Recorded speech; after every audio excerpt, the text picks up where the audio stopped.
There will be no rain in the land, except at my word. Elijah stood and spoke the words that changed a nation, and the rain stopped, the skies closed, the rivers dried, the crops failed, the land starved. There was famine in the land. No rain, no harvest, no food, no hope. And God sent Elijah to a place called Zarephath, not to a king, not to a rich man, not to a palace, not to abundance, but to a widow, a poor woman, a hungry woman, a mother with a child, a woman with nothing left.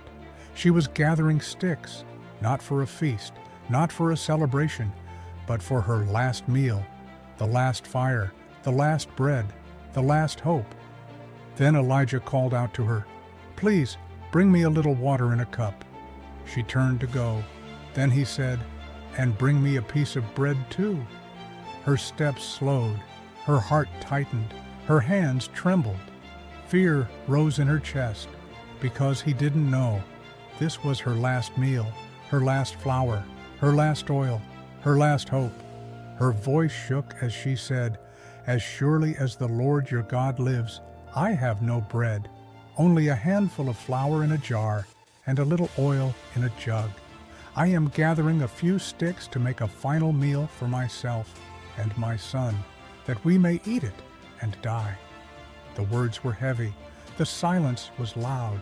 The moment was painful. Then Elijah said something impossible. "Do not be afraid. Go home and do as you have said. But first, make a small loaf of bread for me and bring it to me. Then make something for yourself and your son." It didn't make sense. It didn't sound fair. It didn't feel logical. She had little, and God was asking for first. Then Elijah spoke the promise. "For this is what the Lord says, the jar of flour will not be used up, and the jug of oil will not run dry, until the day the Lord sends rain on the land." Fear fought faith. Logic fought obedience. Survival fought surrender. But something shifted in her heart. She obeyed. She used the last flour. She poured the last oil. She made the bread. She gave it. And she waited. And the jar did not empty. And the oil did not finish. And the food did not run out. Day after day, meal after meal, morning after morning, night after night. The miracle didn't come as abundance.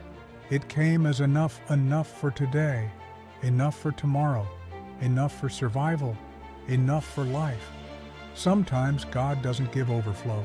Sometimes He gives daily supply. Sometimes the miracle isn't excess, it's consistency. Sometimes faith is not having much, it's trusting God with what's left. When you give God your last, He gives you His never-ending. If this story inspired you, subscribe for more Bible stories hidden between the lines.